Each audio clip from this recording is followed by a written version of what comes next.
Security valuation वाले chapter में जो सबसे पहला टॉपिक आता है वो आता है वैल्यूएशन ऑफ इक्विटी शेयर्स। तो वैल्यूएशन ऑफ इक्विटी शेयर्स में दो मेथड होते हैं, या तो आप डिविडेंड के बेस पे वैल्यू कर लो शेयर को, या तो आप अर्निंग के बेस पे वैल्यू कर लो। अब देखो ये जो दो वैल्यूएशन मॉडल जो बनाए गए हैं ना, ये डिफरेंट लोगों के लिए बनाए गए हैं, यानी डिफरेंट पर्सपेक्टिव से बनाए गए हैं। अब जो डिविडेंड वाला मॉडल है ये मेनली वो लोग यूज़ करते हैं शेयर पर बाय या सेल करने के लिए जो लोग डिविडेंड चाहते हैं। और जो अर्निंग वाला अपना ये जो मॉडल है ये मेनली होता है मर्जर एक्विजिशन के केस में यूज़ होता है ये अर्निंग वाला मॉडल। तो अभी हम फिलहाल देखेंगे डिविडेंड वाला मॉडल। अब देखो डिविडेंड में भी ना दो तरीके के मॉडल होते हैं। पहला मॉडल तो होता है जिसमें कि परपेचुअल डिविडेंड आता है और ग्रोथ जो होती है वो कांस्टेंट रहती है। और जो दूसरा मॉडल होता है उसे हम कहते हैं two stage dividend discount model. इस मॉडल में क्या होता है, इस मॉडल में जो डिविडेंड होता है वो तो परपेचुअल ही रहता है, ठीक पहले मॉडल की तरह, लेकिन जो इसमें ग्रोथ होती है वो वेरिएबल होती है। ग्रोथ जो होती है वो वेरिएबल होती है, लेकिन यहाँ पर भी हम बाद में एज्यूम कर लेते हैं कि ग्रोथ जो इनिशियल पीरियड है उसमें फ्लक्चुएट कर रही है, बट बाद में ग्रोथ सेटल हो गई है। तो यहाँ पे क्या था, ग्रोथ पहले से ही सेटल थी। यहाँ पे ग्रोथ शुरू इनिशियल पीरियड में वेरिएबल होती है, घटती है, बढ़ती है, और बाद में क्या होती है, बाद में सेटल हो जाते हैं यहाँ पर। अब देखो जो वैल्यूएशन का एक बेसिक प्रिंसिपल मैं आपको बताता हूँ कि किसी भी चीज़ की हम वैल्यू कैसे करते हैं। अगर आपको परपेचुअल कैश फ्लो मिल रहा है, परपेचुअल कैश फ्लो मतलब कि ज़िंदगी भर आपको कैश फ्लो मिलता रहेगा, कभी आपका कैश फ्लो बंद नहीं होगा। अब देखो कैसे, मान लो आपने 1,000 रुपये का एक बॉन्ड लिया है, 1,000 रुपये का आपने एक बॉन्ड लिया है जिसके ऊपर इंटरेस्ट रेट कितना है, जिसका इंटरेस्ट रेट है 6% का, उसका इंटरेस्ट रेट है। तो आपको इंटरेस्ट कितना मिलेगा, तो सिंपल सा सवाल है ना, 1,000 का 6% कर दो तो आपका 60 रुपये आपका इंटरेस्ट हो गया। लेकिन जो हमारा जो चैप्टर हम पढ़ते हैं उसमें हम क्या निकालते हैं, ये वैल्यू, हम यही वैल्यू तो हम निकालते हैं। ये वैल्यू तो एग्जाम्पल में दे रखा है, बट यही वैल्यू हम सिक्योरिटी वैल्यूएशन वाले चैप्टर में निकालते हैं। अब बस इस आपको क्या करना है, इस बॉन्ड की जगह आपको इक्विटी शेयर डाल देने हैं। अब मान लो शेयर के केस में वैल्यू अपने को पता नहीं है, लेकिन अपने को क्या पता है, अपने को इंटरेस्ट रेट पता है। अब देखो यहाँ पे जो इंटरेस्ट रेट है, और यहाँ पे मैंने क्या लिख रखा है, investors expected rate of return. जाहिर सी बात है अगर आप 6% का आप चाहते हैं, अब देखो डिविडेंड के ऊपर ना कोई इंटरेस्ट तो मिलता नहीं है, ठीक। डिविडेंड के ऊपर क्या मिलता है, डिविडेंड के ऊपर हर साल क्या होता है आपका, हर साल एक 5%, 6%, 60%, जो भी कंपनी की मर्जी होगी उस रेट पे आपको डिविडेंड दे दिया जाएगा। तो आप भी तो चाहते हो ना कि मार्केट में, यार मार्केट में अगर यही पैसा मैं कहीं और लगा देता, डिविडेंड मान लो मैं बॉन्ड में लगा देता तो मेरे को 7 या 8% का मिलता। तो आपकी माइंड में भी तो एक एक्सपेक्टेशन रहती है ना कि डिविडेंड के रेट को लेकर के। तो यही रेट क्या है, यही चीज़ है यहाँ पे कि मान लो कि जो इन्वेस्टर है उसको लगता है कि मुझे 6% कमाना है, तो वही चीज़ हमने यहाँ पे इंटरेस्ट रेट ले रखी है। इसको हम के या फिर रिक्वायर्ड रेट ऑफ रिटर्न भी बोलते हैं। अब आपके पास ये है और डिविडेंड आपको पता है कि डिविडेंड मेरे को इतना का मिलना है, अमाउंट तो आपको पता ही होगा कि पर शेयर मेरे को इतना मिलना है। तो अपने को क्या करना होता है, अपने को ये दो का यूज़ करके अपने को ये निकालना है। अब ये भी बहुत सिंपल सा है, अगर कैश फ्लो परपेचुअल है मतलब हमेशा ज़िंदगी भर आपको कैश फ्लो मिलता रहेगा, तो अपन क्या करेंगे, जो डिविडेंड है इसको हम रिक्वायर्ड रेट ऑफ रिटर्न से डिवाइड कर देंगे, मतलब डिविडेंड बाई के ही इस तरीके से कर देंगे तो अपने शेयर की वैल्यू निकल के आ जाएगी। बट यहाँ पे एक कैच है, यहाँ पे एक कैच ये है ना कि आप कंपनी की बात कर रहे हैं, किसकी, आप एक कंपनी की बात कर रहे हैं जिसके अंदर आप क्या है, एक इक्विटी शेयर होल्डर। अब डिविडेंड के साथ प्रॉब्लम ये है ना, डिविडेंड के साथ प्रॉब्लम ये है कि जैसे जैसे कंपनी की अर्निंग बढ़ती रहती है वैसे वैसे क्या होता है, जो डिविडेंड है आपका वो भी बढ़ते रहता है। तो कंपनी के केस में अगर ये सिंपल बॉन्ड वाला होता है या फिर डिवेंचर वाला होता है तो सिंपल ऐसे करते आपको वैल्यू निकल के आ जाती। लेकिन चूंकि ये डिविडेंड वाला केस है तो इसमें आपको क्या करना पड़ेगा, इसमें आपको ग्रोथ रेट को यहाँ पे माइनस कर देना पड़ेगा और यहाँ पे प्लस कर देना पड़ेगा।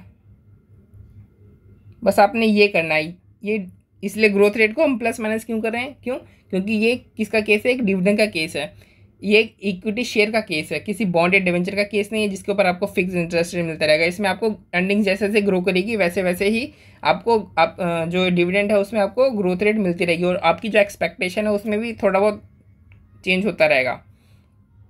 तो ये तो केस था कि हम इक्विटी को वैल्यू कैसे करें, अगर हमारा जो कैश फ्लो हो वो क्या हो, परपेचुअल हो, मतलब ज़िंदगी भर आपको कैश फ्लो मिलता रहो। बट क्या हो अगर आपको जो कैश फ्लो हो सिर्फ 5 साल 6 साल 7 साल के लिए मिला हो, यानी आपने पहले ही सोच लिया, आपने पहले ही सोच लिया कि इस शेयर को जो मैं खरीद रहा हूँ इसको मैं 5 साल 6 साल या फिर 7 साल ही अपने पास रखूंगा, उसके बाद मैं इस शेयर को क्या कर दूंगा, बेच दूंगा। तो उस केस में हम शेयर को वैल्यू कैसे करेंगे, इसका थोड़ा सा डिफरेंट तरीका बट आसान है।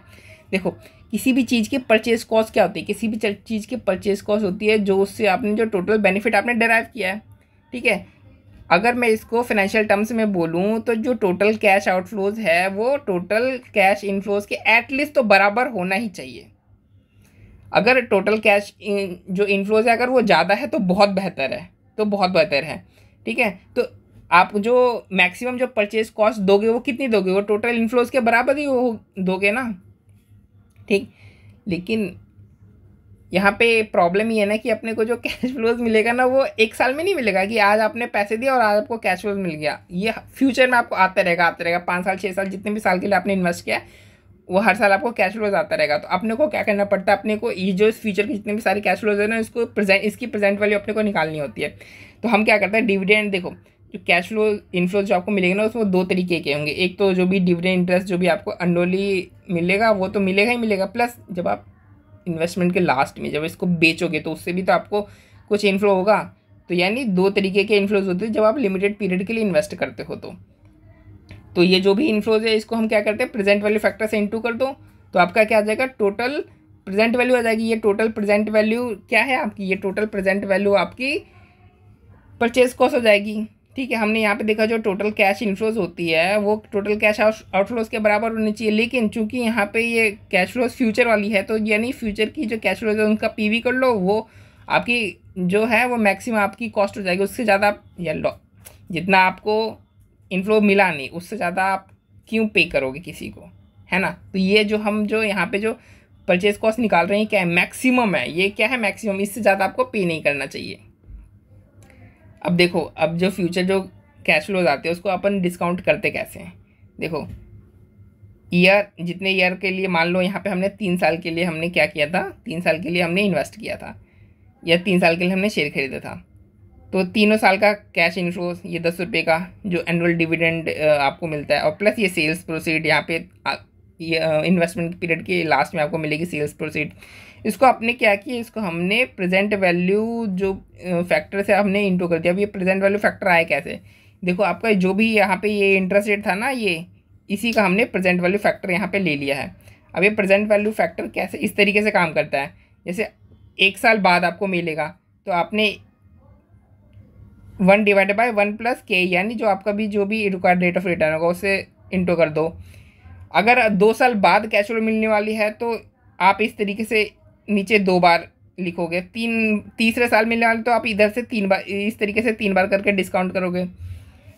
या फिर आप सिंपल इस तरीके से भी कर सकते हो, देखो सेम है, ठीक है, सेम है और इसको आप इंटू कर रहे हो तो इसकी पावर 2 कर दो, इसको 3 बार इंटू कर रहे हो तो इसकी पावर 3 कर दो, इस तरीके से भी कर सकते हो। और सिंपल इसको प्रेजेंट वैल्यू से इंटू करो तो आपका जो भी है टोटल कैश जो इनफ्लोज है उसका प्रेजेंट वैल्यू हो जाएगा, यही आपकी मैक्सिमम परचेज कॉस्ट हो जाएगी, ठीक है। यानी शेयर की मैक्सिमम वैल्यू जो आप परसीव कर रहे हो, ठीक है, ये मार्केट वाली वैल्यू नहीं, ये जो आप परसीव कर रहे हो ना ये वो वाली वैल्यू है। अब देखो प्रॉब्लम क्या आती है ना कि जो रेट जो एक्सपेक्टेड रेट होती है आपकी, जो रिक्वायर्ड रेट ऑफ रिटर्न होता है वो भी क्या होता है ना हर साल चेंज होते रहता है। अब यहाँ पे क्या था, सेम था तो आपने इंटू करके इधर उसको 2 कर दिया, सेम था तो इंटू करके पावर में 3 लिख दिया। लेकिन क्या हो अगर आपकी जो एक्सपेक्टेशन है वो हर साल चेंज हो रही हो, अब देखो अगर आपकी एक्सपेक्टेशन हर साल चेंज हो रही है ना तो आप उसको इस तरीके से लिख सकते हो। अब देखो इसको ना, ठीक, मैंने इसको इसी तरीके से लिख दिया मैंने, देखो पहले साल का ये रहा पहले साल का, ये देखो ये दूसरे साल का और ये तीसरे साल का हमारा। मैंने इसको इस तरीके से प्लस करके इसलिए लिखा क्योंकि हर साल हमारी एक्सपेक्टेशन चेंज हो सकती है। तो ये हमारा फर्स्ट ईयर का हो गया के, दूसरे साल का के हमारा, सेकेंड ईयर का के मान लो फर्स्ट ईयर का के अपने पास 6% का है, 1 मिनट रुको, 6%, पहले साल का के मान लो 6% का है ये, और दूसरे साल का के आपको 7% का हो सकता है। तो आप इसको इंटू करके पावर में तो नहीं लिख सकते हो, सिंपल। तीसरे साल का के मान लो आपका 9% का हो गया। तो जब भी आपकी एक्सपेक्टेशन या फिर जब भी आपकी यहाँ पे जो इंटरेस्ट रेट है वो सेम नहीं होती है तो इस तरीके से आपको करना चाहिए शेयर की वैल्यूएशन। अच्छा, एक बात और मैं आपको यहाँ पे बता दूँ, आपको जो क्वेश्चन मिलेंगे ना वो या तो ये वाले होंगे परपेचुअल कैश फ्लोज वाले, या ये वाले होंगे। और एक तीसरा भी मेथड होता है। तीसरा मेथड मैंने आपको बताया था two stage division discount model में, क्या उसमें हम पहले कहते हैं कि पहले हमारा जो ये होता है ग्रोथ होती है, पहले वो वेरिएबल होती है, उसके बाद हमारी जो ग्रोथ रेट होती है वो कांस्टेंट हो जाती है। तो जब अगर ग्रोथ रेट आपकी कांस्टेंट हो गई है और पीरियड परपेचुअल है, अब देखो यहाँ पे देखो, मैं आपको एग्जांपल देता हूँ। ये है, आपने जो शेयर खरीदा है वो परपेचुअली खरीदा है, मतलब आपको बेचने का कोई इरादा नहीं है इसका शेयर को। तो और आपकी लेकिन जो ग्रोथ रेट है वो पहले साल, दूसरे साल और तीसरे साल फ्लक्चुएट कर रही है, उसके बाद सेटल हो गई है। मान लो कि 6%, 7%, उसके बाद हर साल आपको 8% मिल रहा है। हर साल आपको क्या मिल रहा है? 8% का मिल रहा है। तो इसको आप कैसे सॉल्व करोगे? तो इसको आप 2 पीरियड में बांट लोगे। ये आपका लिमिटेड पीरियड हो गया और ये आपका परपेचुअल पीरियड हो गया। ठीक है, क्यों हमने इसको लिमिटेड पीरियड और परपेचुअल पीरियड में क्यों बांट दिया? क्योंकि देखो यहाँ पे जो ग्रोथ रेट है ना आपकी, एक यहाँ पे इनिशियल पीरियड्स में क्या हो रही है? वेरिएबल है, और उसके बाद कांस्टेंट है। तो हमने जो सीखा है वो सीखा है परपेचुअल कैश फ्लोज अगर आपको मिल रही है, ये रहा कि आप अगर आपका जो ग्रोथ रेट है, अगर आपका ग्रोथ रेट क्या है? कांस्टेंट है, तो इस तरीके से सिंपल आपको फॉर्मूला लगा देना है। लेकिन अगर आपका ग्रोथ रेट क्या है? अगर आपका ग्रोथ रेट फ्लक्चुएट कर रहा है, तो हम लिमिटेड पीरियड वाला जो है ना कैश फ्लो, ये वाला फॉर्मूला लगा देंगे। ये वाला फॉर्मूला लगा देंगे इधर इधर इधर। तो मतलब जब भी आपका क्वेश्चन में दे रखा हो कि ग्रोथ रेट इनिशियल ईयर में फ्लक्चुएट कर रही है फिर बाद में कांस्टेंट हो रही है, तो यहाँ पे आपने परपेचुअल कैश फ्लो वाला फॉर्मूला लगा, यहाँ पे सॉरी गलत हो गया, यहाँ पे आपने जो लिमिटेड पीरियड वाला फॉर्मूला है और यहाँ पे परपेचुअल कैश फ्लो